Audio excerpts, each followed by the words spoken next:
শক্তি রেখে যারা চলে তারা হারে না।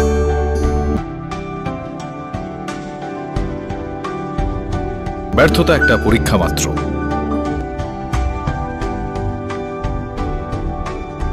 স্বীকার করো, কি ঘাটতি রয়েছে দেখো, পূরণ করো। যতক্ষণ না সফল হও,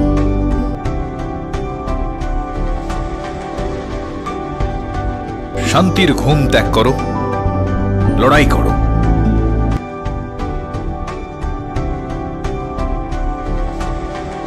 মাঠ ছেড়ে পালিয়ে যেও না। কিছু না করলে জয়ধ্বনি শোনা যায় না।